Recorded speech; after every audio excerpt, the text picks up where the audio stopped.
Thank you so very much, Artin, and good morning to everybody. Welcome. I shouldn't say good morning, maybe good morning, good afternoon, and good evening is the proper way to begin. Blessed to be here with each and every one of you. I just want to give a quick shout out to Arden and Anne for starting us off in a good way this morning. Really appreciated all the information. More so because we're going to be doing our very first evaluation. So it was a really great way to kind of ground me and refocus. So thank you. I'd like to begin my time with you from a more traditional perspective. This will include acknowledging the ancestors, the land, and introducing my family and myself. Before we move into that next section, I just wanted to bring attention to the very first slide. You'll notice we have a bit of a framework to the right of your screen. I hope all of you have had a chance to just kind of look at it. There's no test after, I promise. But just it might give you a better understanding of my approach and my time with you this morning.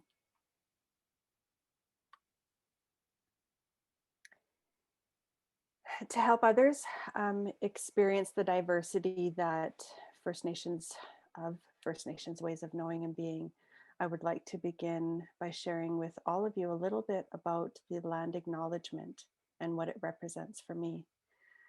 Acknowledging the traditional land is an act of reconciliation and speaks to the respect and time we are taking individually and collectively to learn about Indigenous cultures and ways of knowing and being. It is important that my words have intention, come from the heart, and are out of respect.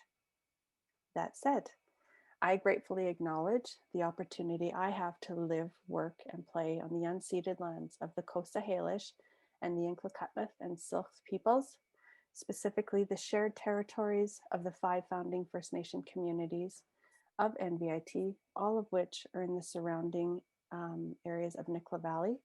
They include Coldwater, Shakin, Nawayatch, Lower Nicola, and the Upper Nicola Band.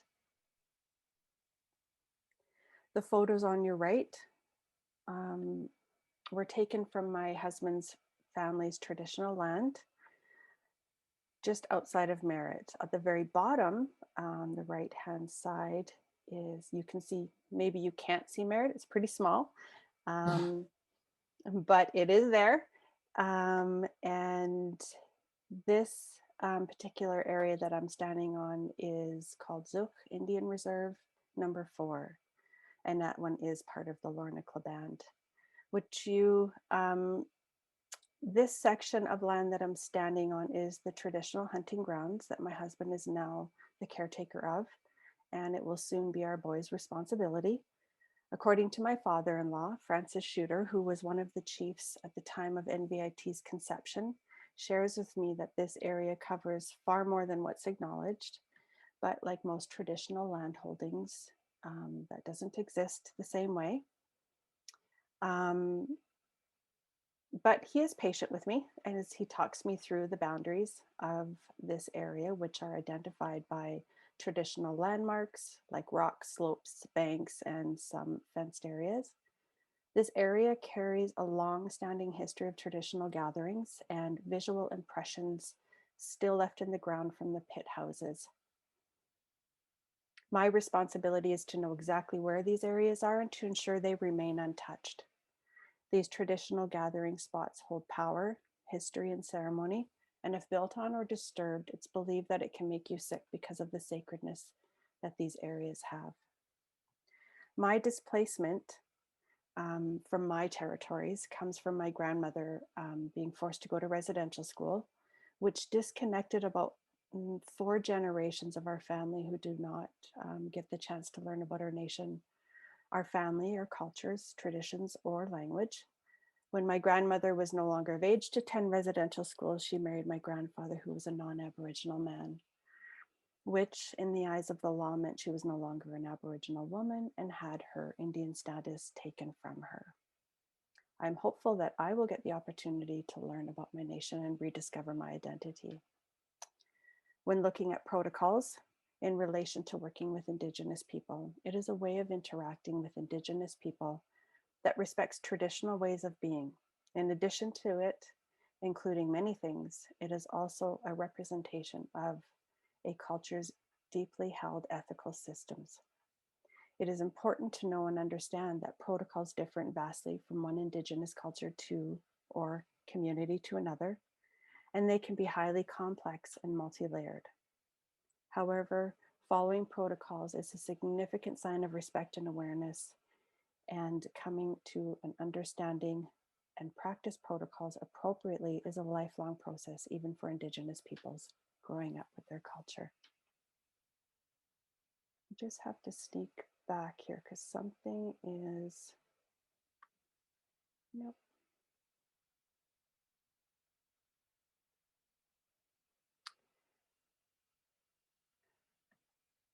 For some reason, my slide wants to skip on me. So I'm going to just quickly, and it's fine, we go in this order, it works. I just want to take a moment of your time to do a quick welcoming prayer. This is something I have been given permission to do, and I am nervous and excited to be able to take this quick moment for this. That said, Creator, ancestors, and Mother Earth, we greet you this day with thanks for the blessing in our lives and ask that you watch over those who are struggling during these difficult times. I would like to thank you for the virtual safe arrival of every one of our participants and for the opportunity to bring us together and share our wisdom and to learn about the important work that we'll do and bring each of our own takeaways back to our communities to help guide us all in a good way. I ask for your guidance while I share my story and my teachings, and to always remain aware and humble and respectful to the leadership, my coworkers, students, their families, and communities, all who have blessed me with the opportunity to learn from and with them, all my relations.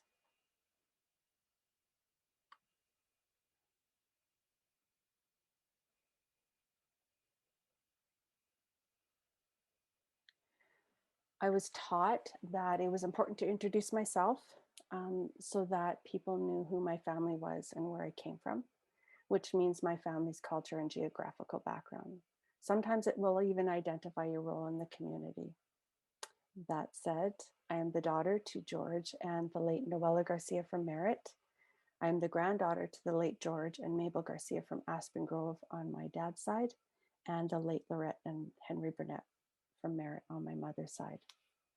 My grandmother, Mabel's maiden name is Campbell, and she is from the Boothroyd Band, located near Boston Bar and part of the Nklakatmach Nation. While I recognize that being of mixed heritage is a gift that has allowed me the privilege of seeing both worldviews until I reconnect with and learn about my First Nations community, the grips of losing my inherent rights to the culture and traditions of my Indigenous ancestors remain very much alive and well. Before I introduce my family, I would like to take a moment to welcome my colleague, Natalia, who will be helping me today with some of the technical pieces of my presentation.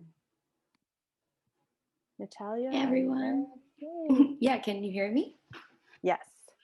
Cool. I'm looking for my window. Awesome. Hello everyone, my name is Natalia, and during Lisa's presentation today, in addition to Zoom features, we will be using a virtual application called Menti. And this is going to be an interactive way to connect with all of you. We will be using the chat to guide you when needed. So keep an eye on the chat, and this is located at the bottom of your screen. And throughout the session, we encourage you to use the chat to ask questions, add comments at any time. You can also use the raise hand option located at the bottom of your Zoom page under the reactions menu.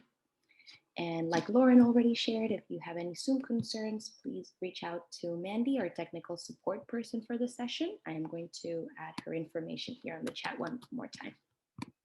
Thank you, Lisa. Thank you, Natalia. uh, super helpful having a second set of eyes out there for me. Just want to, I don't even want to say briefly, my family is very large, but I will try to be as quick as I can. My husband's name is Simon Cisco, and we are a very blended family with 8 children, and in no particular order.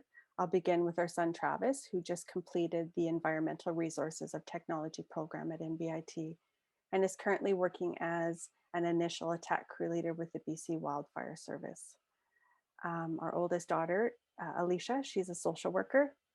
Ivy, who is the healthcare program coordinator and instructor at NBIT. Tiara is currently attending the College of the Rockies, completing her first year of nursing. And Keely, who we adopted when she was about 12, she is practicing registered licensed practitioner nurse. Aisha, she just graduated from high school recently. And then we have Justice, who is currently working for her band as a receptionist. And our youngest, Simon Jr., who is in grade 9 and following the footsteps of his big brother and his dad, working as the youngest junior structural firefighter for his band.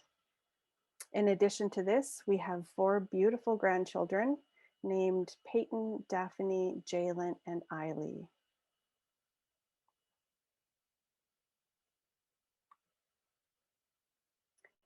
Needless to say, I am very passionate and committed to family, community, and education, and very proud to continue building another generation in merit, adding to my already established roots, going back to the early 1860s. My drive for education certainly did not come from my love of learning. I didn't enjoy school when I went, but rather it was my desire to be a good role model for my and mother for my children, and to break the cycle of addictions and intergenerational trauma and abuse. That said, I began my education journey quite as a mature adult at the age of 32, received my grade 12, followed by my diploma in the Associate of Arts, then my bachelor's of social work. Before and after my graduation, I remember praying literally to the employment gods, if there are any, I believe there are, that I wanted to be introduced to an opportunity that allowed me to work intentionally and thoughtfully with people on their terms and in their comfort, and wouldn't require me to be forced into systems where I expected to support people with these band-aids or quick fixes. A week after my graduation, I was approached by one of the deans at NBIT who had recommended me for the position with Steps Forward and asked if I would consider it.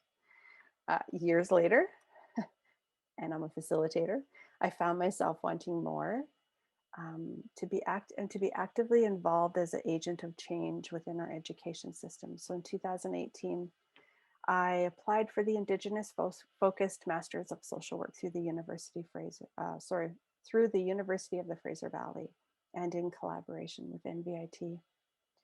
2 years later, in the throes of the 2020 COVID pandemic, I graduated and took everything I learned and applied it when and where I could. And every day I am blessed to have been given this opportunity, because I never would have imagined working in this capacity that I am today. And it's to this day that I believe this has been not only the steepest learning curve of my life, but it's also the type of work that grounds me every day. I look forward to sharing with all of you today my story and my teachings that have come from all facets of my life, including my time as an inclusion facilitator. So our agenda hopefully isn't, I hope we have room to chat. I'm really trying hard to make sure I'm quick, but I'm nervous. We'll quickly do a brief intro about NBIT, a little bit of history. Then we'll move into some partnerships between NBIT and Steps Forward, leaving some room for some conversation. And then, what's it been like implementing inclusive education at MVIT with learners, families, and community, and reciprocally bringing that Indigenous lens to inclusive post-secondary education. But before we start, I'd like to lean on my co-presenter, Natalia, if she can help getting us started with our first Menti question. Sure. So we're going to visit a website called menti.com, and it will ask you for a code. The code that you have to put is 79742707, and I'm going to put that in the chat right now. And Lisa, if it's okay with you, I'll start screen sharing. For sure. So you can add into the chat as well if navigating another screen will be a little bit daunting for you. That's absolutely okay. And that first question reads, have you seen this Aboriginal framework before? It was on Lisa's presentation, and also Arden sent it in the chat. There's about 40 of us, so I'll wait a little bit. Mm-hmm. Oh, that's nice.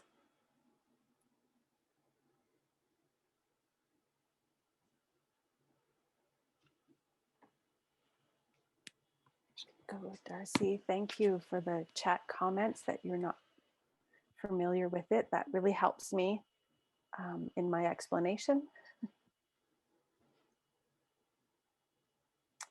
Okay, Arden mentions that some people can't access the document.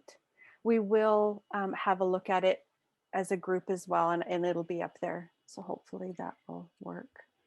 It is also in the corner of the screen. It's a bit cut off, but you can see it. I'm not sure. Okay. Wow. Okay. So it's 2 more votes on the note as well, Lisa. Okay. And then let's move to the next question.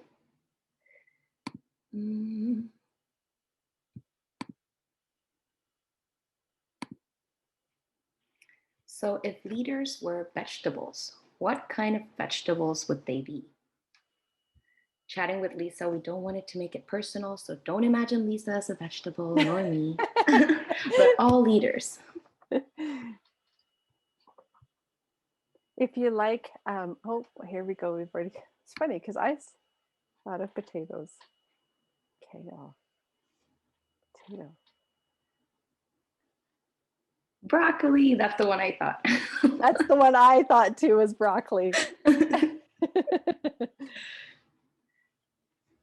Squash. I'm curious to see if we're going to get a one that is considered a hardy. Asparagus. Despite I'm getting a little bit. Sorry? Rainbow carrots. I have to Google that one. I don't even know what it. Anyone want to share what a rainbow carrot is? That was me.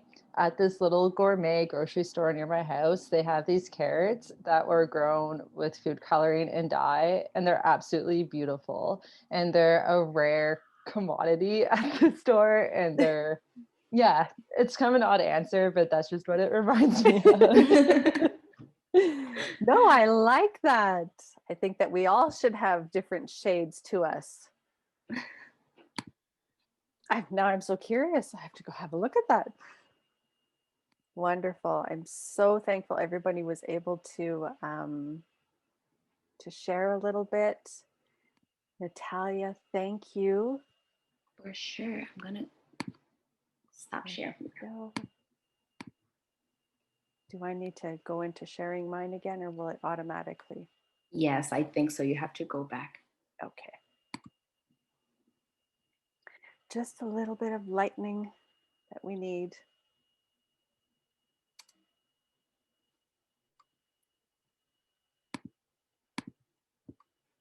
Okay.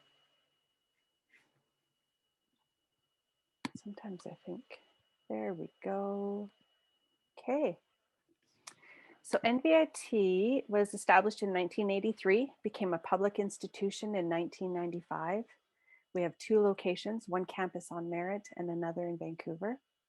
NVIT offers quality education, Aboriginal education, with a strategic direction that is learner-centered, has academic excellence and community relevance with organizational effectiveness.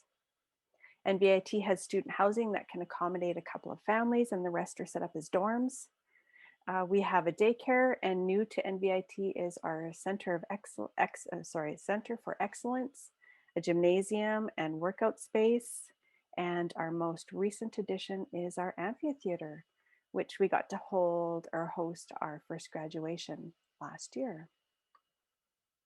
NVIT has made education possible for many students through their on-campus and in-community approaches. To date, 140 of BC's 203 First Nations bands are represented in NVIT's student population of 1,450. NVIT has 11 programs running, and they include the academic career preparation, career training in health, human services, justice studies, including our Bachelor of Social Work and Business program. We also have career training in the environmental studies, education, and trades.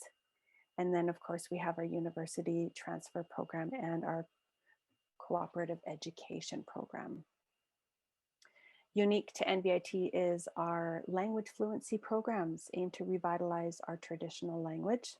More recently, NVIT has partnered with UBC Okanagan for the first bachelor's degree of Indigenous language fluency for the 4 languages. The Inshkiltkin, the Nadunan, the Statliam, and the Inklakatmuth languages are the 4. This opportunity is not only going to preserve languages, but also share a different way of seeing the world. So for example, disability doesn't exist in our language. The word we use is difference or gift.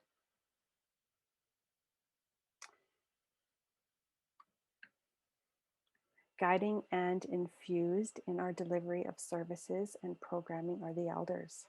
Merritt currently has 8 elders, and the Vancouver campus has 4. When we take a historical peek into how our Aboriginal communities work to maintain that healthy and balanced life, we see at the heart of this movement that loving, intelligent, and courageous group. This group was considered the elders of the community. They are there to assist and support students' success, whether it's spiritually, mentally, emotionally, maybe to be a grandparent, or to comfort a student, or maybe they just need to chat. Adding to the restoring of authentic student experience is having the elders part of and infused in the education experience. The partnership between NVIT and Steps Forward began with students and families within the School District 58 when they were looking for viable options for post-secondary education. And it just so happened that our district VP of Student Support Services, Jane Kempston, happened to meet a family at a national family conference whose adult child had been supported by Steps Forward. Upon Jane's return, she connected with NVIT and Steps Forward and to discuss the possibilities of working together. Jane shares in a letter of support that there was no one around the table who did not walk away knowing that Steps Forward can make an enormous difference in the lives of our kids. And before we knew it, we had our very first student starting in the fall of 2011. I'll never forget my interview I had with Tamara Hurtado. She was our previous executive director. She and I had this lovely conversation, very natural, organic. You know, we shared about education, family, hopes, dreams, fears, and accomplishments. You name it, I think we talked about it. She tells me I'm perfect for the job. And out of sheer fear, I was like, how much I was enjoying our conversation, but I didn't bring any vast knowledge or experience working with people who had developmental disabilities or difference. She smiled at me and said, do you remember when you shared how afraid you were of failing at school, or that you felt you weren't smart enough? She's like, look at you now. time, hard work, good supports, and determination is what got you here today. I said, yes. And she says, never forget that because it will guide you in this job every day. Support the students just the way you needed the determination, the support, and encouragement to succeed. And you remember when you said you don't know exactly what you wanted to do, but you worked hard to figure it out? I said, yes. And she said, most of the students you will support will also not know exactly what they want to do, but they'll work hard to figure it out. And lastly, she says, remember when you said you didn't know much of anything when it came to people with developmental disabilities or difference? And again, I said yes.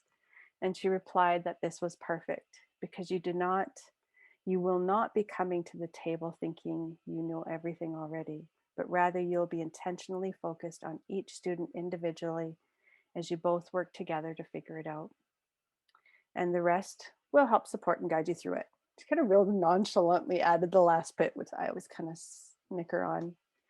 Reflecting on that conversation some time ago, I came to realize that leading self would be the underpinning to the integrity of my work and what I would be doing every day.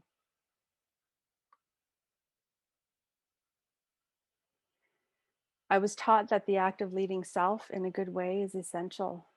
How we carry ourselves in our everyday tasks speaks to our character, our integrity, our principles, values, and beliefs. And as a facilitator with no experience, um, I found it challenging when speaking about our commitments and benchmarks of inclusive post-secondary education. And it wasn't because the commitments and benchmarks were wrong. It was because I didn't know how to talk about them, especially when working with First Nations students, families, and communities. I always had this feeling of uncertainty or concern that I couldn't speak to the connectedness of the language we were using versus the experiences First Nations people were having or had with respect to education, marginalization, and colonialism. That said, I took a lot of time learning about how our communities engaged, understood, or talked about people with developmental disabilities or difference. So my first task as a facilitator was really just to listen to the stories and experiences being shared. And through these experiences, I would ask myself daily, what do I think about these experiences, issues, and or topics? Um, what was my understanding, perceptions, and ideas? I'd question my assumptions and identify everything confusing or different just to understand and to ask what more do I need to know about my understanding.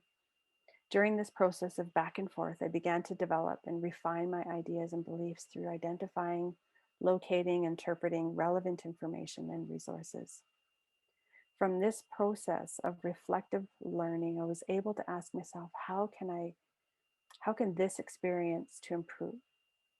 How can this experience improve my learning, thinking, and working? Given the natural diversity within Merritt and its surrounding areas, maintaining a reflective practice that incorporates a cultural diverse approach was and is my responsibility in reflecting NVIT's current strategic direction that identifies a shared responsibility and accountability for learning and for personal development and growth. When creating good self-study habits, it moves us into purposefully determining the thoughts we choose to have, the beliefs, the actions, and the character that will help realize goals consistent with our values. I, for the most part, thought my values, beliefs, and ways of knowing and being in the context of the work that I was doing was a blank sheet. However, I soon discovered without a doubt that they were there. What that means for me is that when I told Tamara that I didn't have that experience, I didn't realize that I was still observing, I was still watching society do it. And I did have it. And it wasn't until I really started digging into these areas, these uncomfortable thoughts and experiences, that I was able to really acknowledge the work that I needed to still do for myself. What I can say for certain is that the need for this process has not changed, and that it has made me a better facilitator because of it.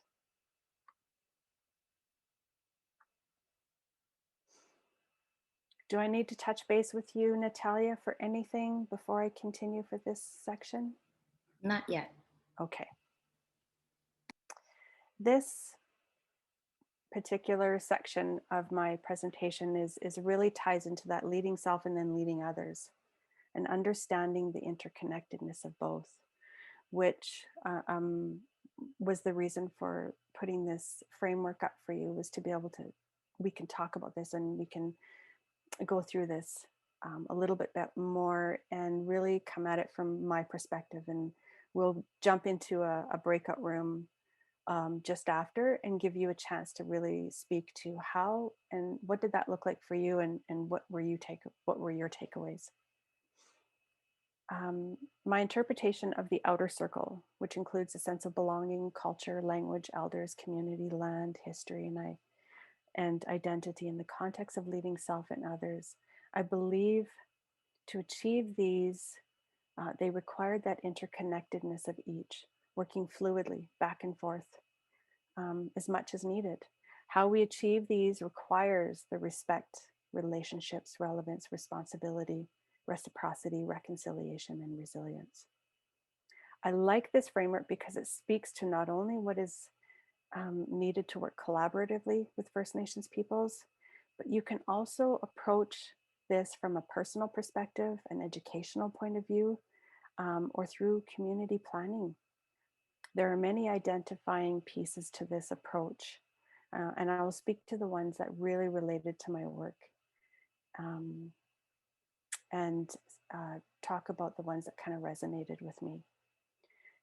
Starting with respect, some of examples of respect required listening and learning from the voices that have been silenced, learning from the stories and experiences of Aboriginal knowledge keepers, creating a safe space that everyone belonged in that circle, and valuing multiple systems, diverse cultures, and perspectives.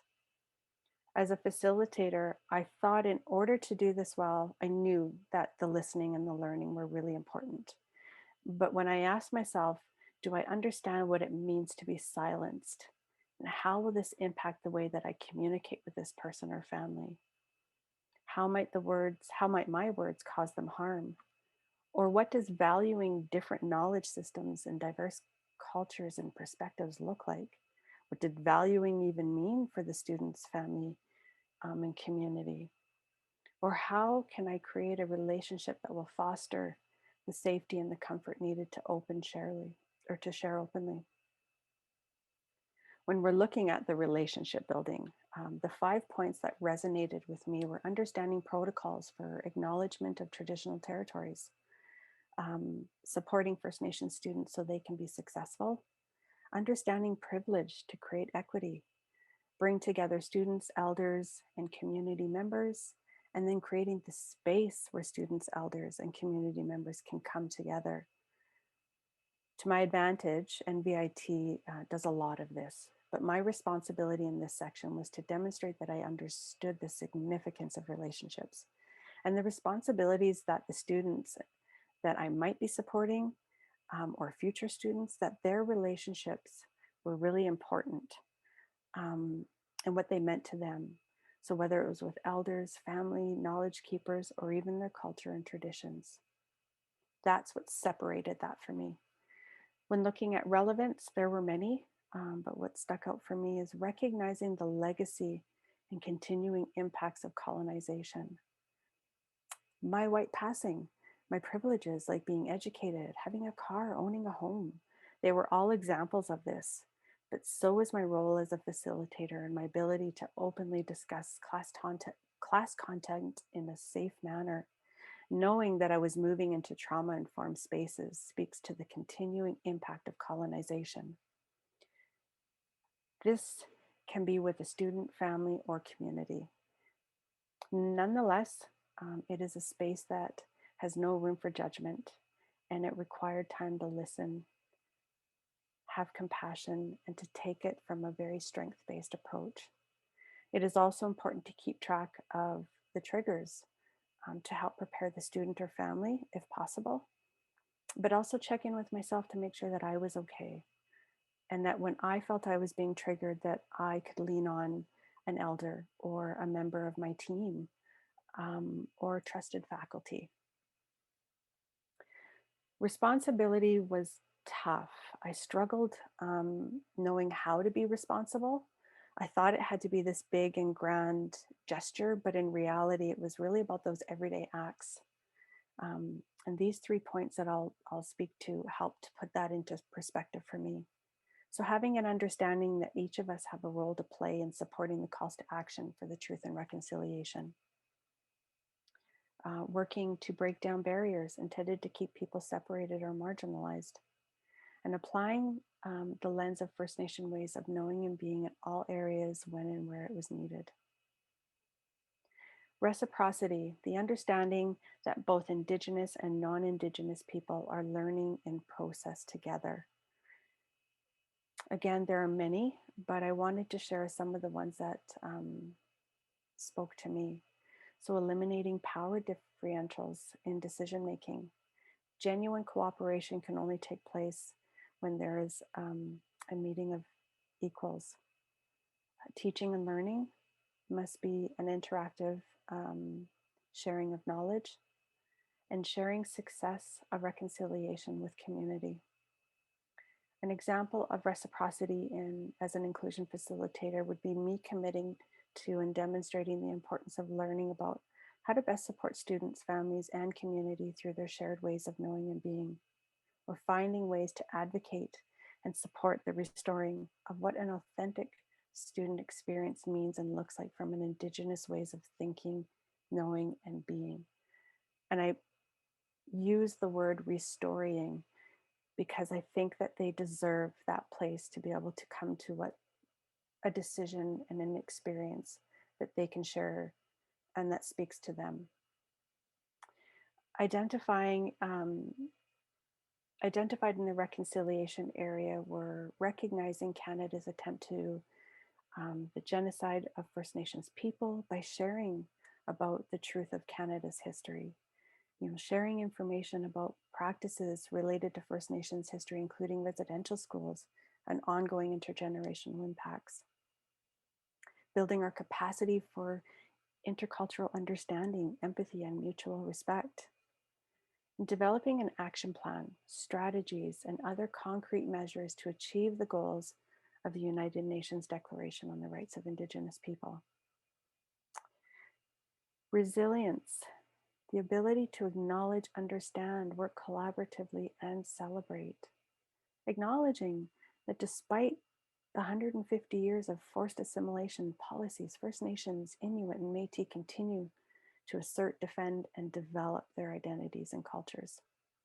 Understand resilience as building capacity to overcome the risks from the legacy of colonization, and working with allies to implement the calls to action of the Truth and Reconciliation Commission. And lastly, celebrating the diversity, strength, leadership, and beauty of Canada's Indigenous people. Moving into the center of this particular circle, 7 generations. This is really simple for me. It just means, and it identifies that sustainability, a much needed, right? And I think Anne spoke to sustainability. And we know that our everyday work requires such an intentional approach, and that sustainability is really key to how we're doing. And I don't need to really rehash what Arden and Anne had already shared. They did it beautifully. But before we move into the breakout rooms, I just want to leave you with this. I do not own this framework or the contents in it. I spoke to what speaks to me in the work that I do. What I do own is how the framework impacted me, how it helped me break down and make sense of things that I didn't know or weren't taught or were afraid of approaching or making a mistake to. So with that, I'm going to ask Natalia to give everybody an opportunity to jump into a breakout room. She's got it all set up for us. Natalia, if you don't mind going ahead and giving everybody a chance to Yeah. do that, that would be lovely. Perfect. I shared the questions earlier, but I will send them again. And these breakout groups are for you to discuss what this framework means to you or how it may have impacted you. You can also discuss maybe your connection to leading self or leading others and your commitment to the truth and reconciliation. And it's going to be for about 5 to 6 minutes. Okay.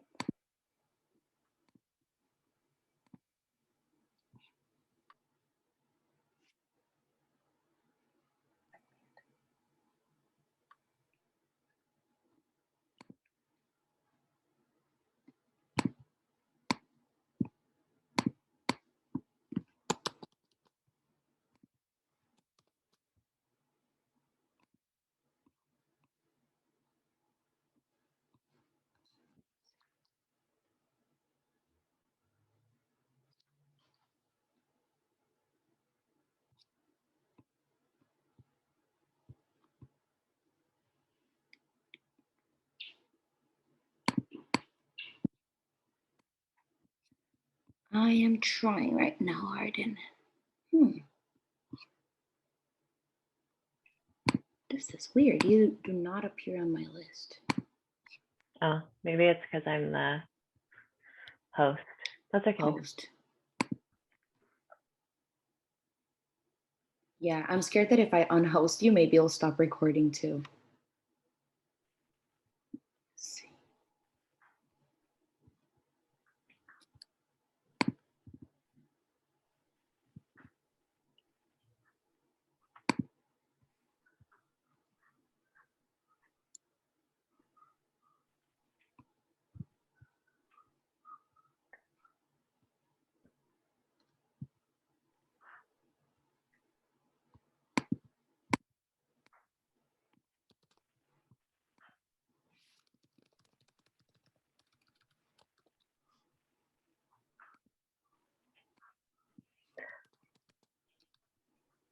You may already know this, but when I click on close all rooms, it starts like a 1 minute countdown.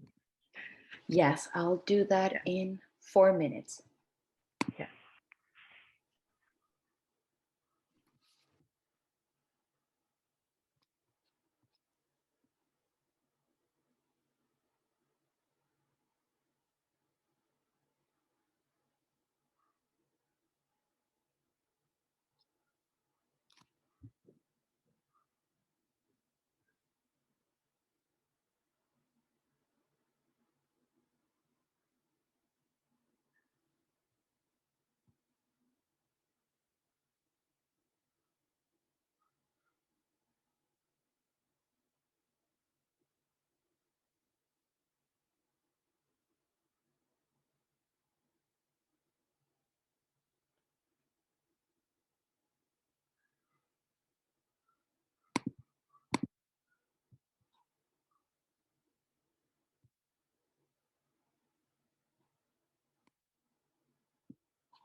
Arden, we have a question. Timing wise, I should be sending right now everybody back. Is it okay if we leave it for 2 more minutes? Yep, okay.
I accidentally left that room, sorry. Was it an abrupt goodbye? Like, bye. I just saw the breakout room and I'm like, brain went like, click the button. I'm like, oh no, I'm leaving the group. Are you guys in a group? No, I learned something today that if you're a host, it does not allow me to send Arden into a group. I don't know why. Oh, interesting. Yeah, because I think Lisa was also a host. It's tricky like that, Zoom stuff.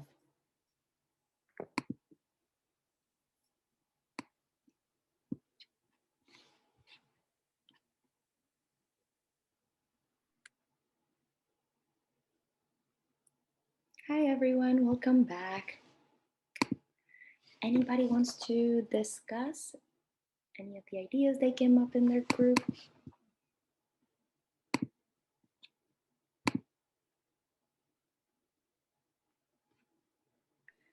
Sorry, I was just saying that, Natalia, you have permission to pick on our facilitators.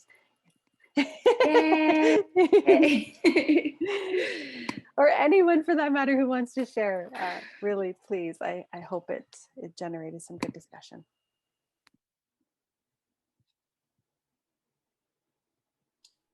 I can share. Me and Marta had a really good conversation, and we were talking about the word reciprocity. And my kind of understanding from like Lisa's sharing was that really it's like our humanness and our shared way of being, which is kind of a different way of, I think, understanding that word for me.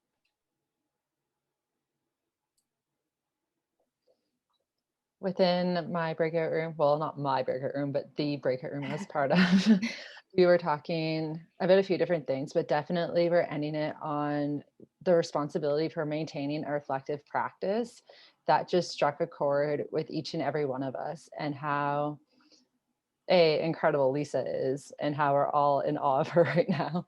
And just being able to acknowledge those gaps within your own knowledge and within yourself, and being uncomfortable enough yet comfortable enough within yourself to address those gaps and fill them in, and continue to educate yourself and continue to learn and grow. And it's not just a one-stop shop doing that. It's a continuous, lifelong process. Thank you so much for sharing that.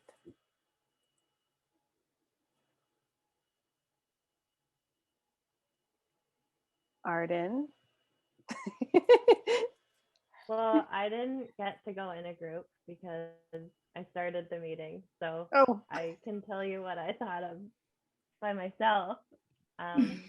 Or just maybe what we've been working on as we're sort of preparing for a campus evaluation, which ties into what we were talking about at MVIT.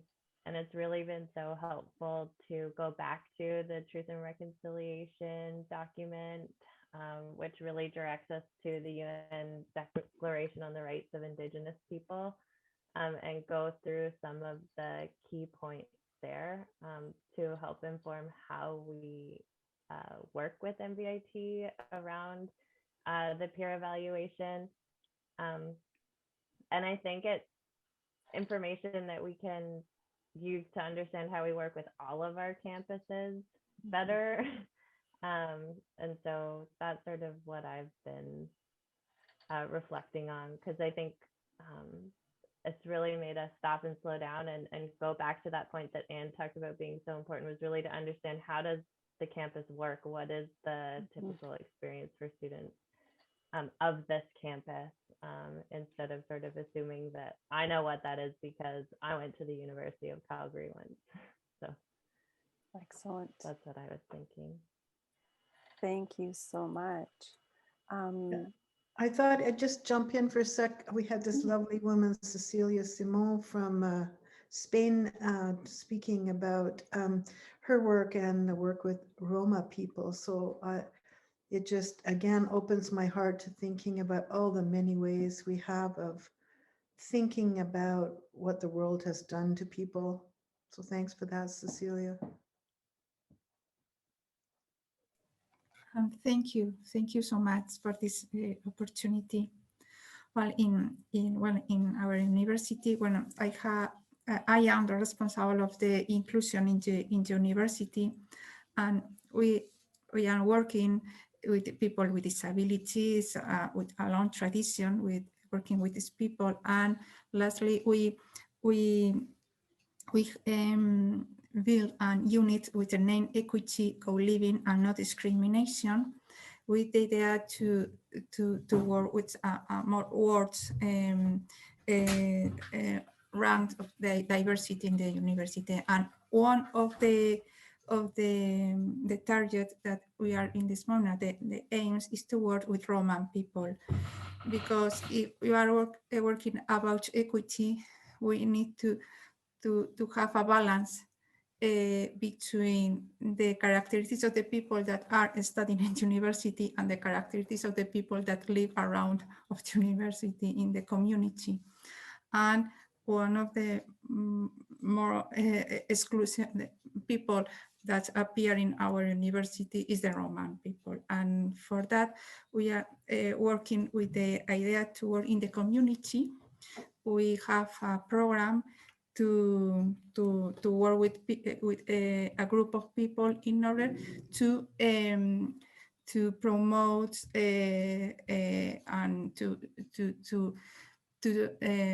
pass on a specific exam, with the idea that they can student university. And also we are working in the community in order to change the conception and the attitudes about the trajectory, the academic trajectory of these people.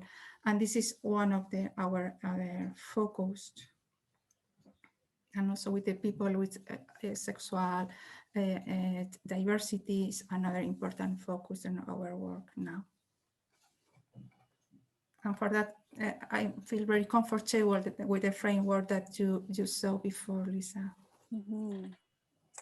Thank you so much for sharing, Cecilia. It's nice to, we may draw some similar parallels in the work that we do among all of us, but it never takes away from really hearing from each individual and what they're doing, how they're doing it. It's just so important to be able to have those conversations, you know, on all corners of our beautiful planet. So I really thank you so much, and everybody for sharing your thoughts, and what that will resonate for you a little bit later might be something even more. So thank you very much. If there's nobody else, I think I have maybe 2 slides, so we can get into our lunch. I think that's what's happening.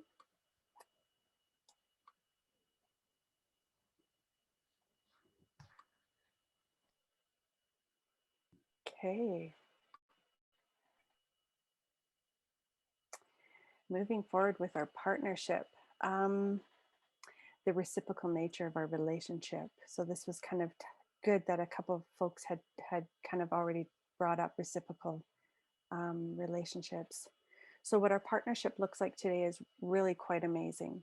I feel like we have just all the right people in the right areas, bringing inclusive education to a new standard. For example, we are approaching our 10 years with NVIT, and we are taking that much needed look at how we are doing as an initiative and as a campus, but we're also in a very intentional place and to thoughtfully look at how our initiative can honor the calls to action from the Truth and Reconciliation Commission. You know, I hope that the idea of an evaluation, that we just take a moment to really reflect on the importance it is that the initiative has an opportunity to kind of just land. Give it time, give it the space to be able to land very naturally, very organically. I know that we have some work to do as facilitators, but when we do that, when we allow that to happen, it gave me at least it gave me such an opportunity to really dig into those areas. Did they change? When did they change? How did they change? Maybe they didn't. So for me, I'm very grateful that we're approaching this evaluation marker now, because we have had enough time to be able to answer and look at some of those areas. Okay. And I think it's really important that we celebrate our accomplishments. I wanted to share with you today what some of those accomplishments have been at NVIT. So with really hard work and thoughtful collaboration with NVIT, it's allowed us to move that inclusive education into new and exciting directions. For example, I've been fortunate to be able to work with NVIT and Merit Second School on their grade 12 transitioning project. This is aimed at, what happens at grade 10 when they start doing that career planning to when they actually are exiting. So we're looking at together, are you including everybody? What does it look like? And it's been quite exciting and interesting to see the gaps that we're kind of already finding. And then we have also been collaborating with NVIT to explore and apply how Steps Forward will look in unity with their learning center, so that all students' needs are being met. So right now we have, the diagnosed folks in one pathway, that we have the attested in another, and then we have, myself over here. And we've been working in these silos, and what we're doing is we're trying to look at, okay, let's do this in a united way. So that way we're talking about meeting the needs of the learners, not talking about the disability or talking about, the reason why people are more in the attested pathway. And then the folks who are over on my side, thinking that it has to be this extreme, not extreme. It's let's talk about the needs of the learners as opposed to these pathways. So we're working on that. We're also looking for innovative ways to embed Steps Forward further. And an example of this is incorporating inclusive education into the hiring practices. So we brought to the table a suggestion where we are talking about the permission, because most of ours require permission for students to attend in the classrooms. And there's lots of reasons we do that. They're good reasons. But what we wanted to do was, if we talk about it during the hiring practices, do we need it in the permission? Because they already know it's happening, or they're expecting it, right? It becomes the new normal. Another part of embedding is the collaborative work between myself and Student Society, and amending their bylaws to ensure that the board reflects the diversity of the student population, which was a really big gap. So I was super excited to be able to work on that project with them.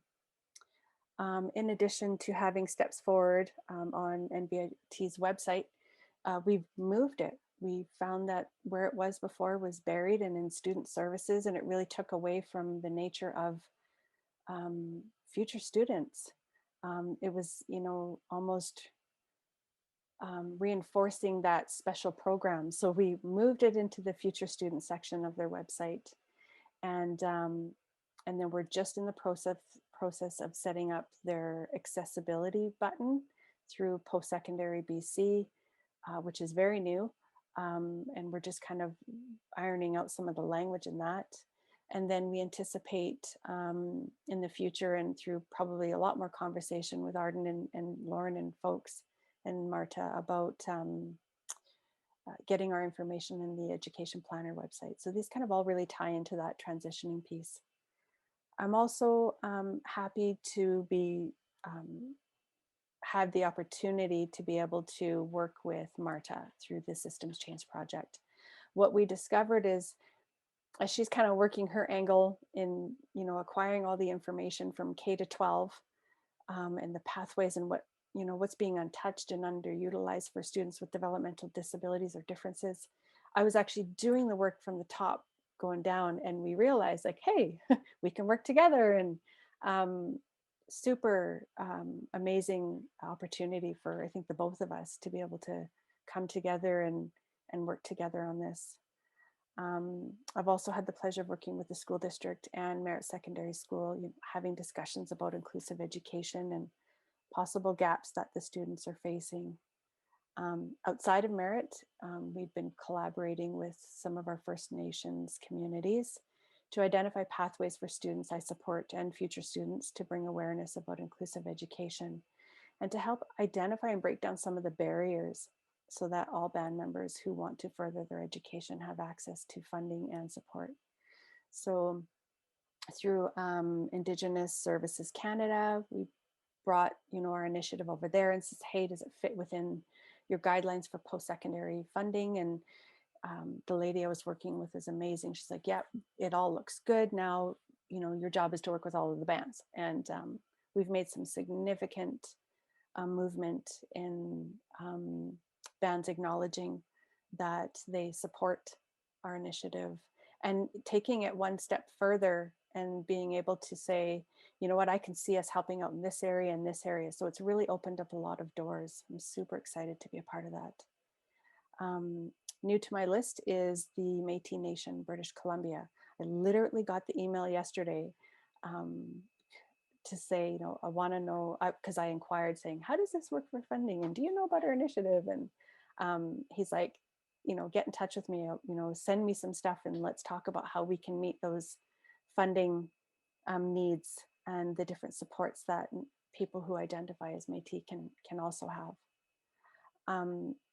After getting my master's, I really wanted to be a part of the change from that teaching level, and was really excited to share that I was approved. I was successful in my application to be a provincial in-community instructor, one of them, allowing me the opportunity to better inform action policies and contribute to developing awareness and knowledge about people with developmental disabilities and difference through their Indigenous Human Services program and the Bachelor's of Social Work program. And although COVID has impacted our initiative's goal to expand, I'm hopeful for the opportunity to learn from and work alongside our leadership as we engage in our more northern territories. And that is it. I don't know how else to end that, but just super, just so privileged to be able to be a part of our initiative and share with you today. Hands up to everybody. Thank you so much for allowing me the space to share with you something a little bit different, and allowing me the opportunity to feel safe in doing that. So thank you. And thank you, Natalia. I know you're out there. Thank you so much for helping me today. Thank you for sharing, Lisa. This was amazing.